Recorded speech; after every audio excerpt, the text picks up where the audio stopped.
Welcome.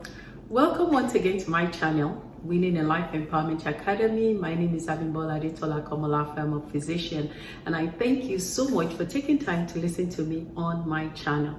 On my channel, and I continue to reiterate that my intentions for these videos is to help people start living consciously, to help them become more self-aware, and also to help them to start taking steps towards living the life of their dreams. On the previous videos, we have been looking at thoughts. At this point in time, we are on mind, because I believe that that's where our thoughts comes in. Our mind is where the thought process goes through, and then we start thinking certain thoughts. So we talked about the mind last clip, and we'll continue.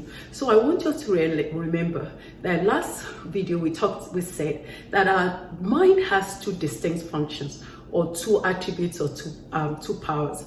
And those distinct functions, we call them conscious and subconscious. I also want to reiterate that some other people use the following interchangeably to refer to our conscious and subconscious mind. Some people call it the objective or the subjective mind. Some people call it the waking mind and the sleeping mind. Some people refer to it as the surface mind or the deep mind. Some people refer to it as voluntary and involuntary mind, and also some people call it the rational and irrational mind. So it's always important for you to know what they're talking about. But in my clips, we refer to it as conscious and subconscious mind.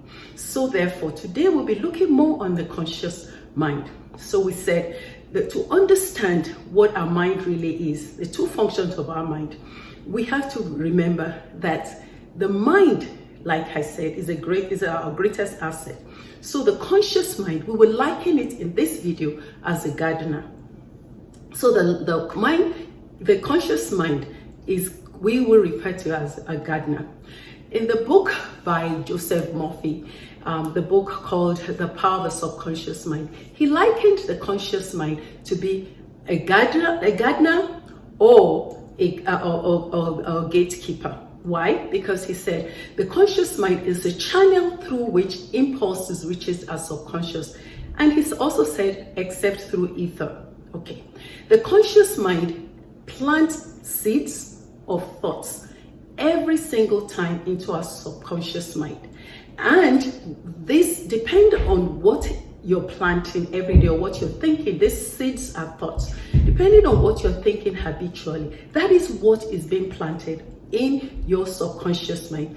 What we normally think about, and we talked about habitual thoughts, are the things that are being sown in our subconscious mind. He also said that our subconscious mind is a thinking mind, because it takes account of the objective world. Okay, it takes account of whatever happens to us, and in our six senses. We talk about the six senses, and I'll mention each one of them. We have our sight, we have our smell, we have our sound, taste, feeling, and touch. So those are our six senses. So it takes account, the conscious mind, which is the gardener, it takes account of impulses from all these areas in our thinking, and we gain knowledge in several ways. We gain knowledge through our experience, our education, and our observation. What we see, what we've heard, and what we've experienced or modeled in front of us. So that's how we encounter or get all these impulses. So we also have to remember that our conscious mind consists of everything in our awareness. Everything in our awareness, that's what our conscious mind is aware of. And I want you to take this with you. We can only have one thought at any time in our conscious mind.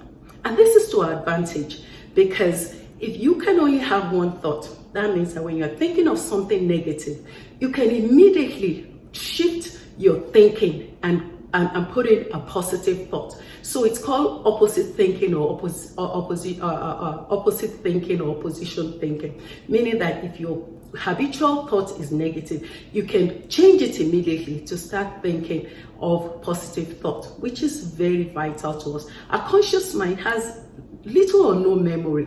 So if you're thinking of a negative thing, you can change it immediately, because our conscious mind only holds one thought at a given time, which is important for us. So I leave you with a quote by Brian Tracy. Brian Tracy said, the key to success is to focus our conscious mind on what we desire and not our fears. Again, we'll focus our conscious mind on what we desire and not what we fear. Thank you once again for taking time to listen to me on my channel, and do have a winning day. Thank you.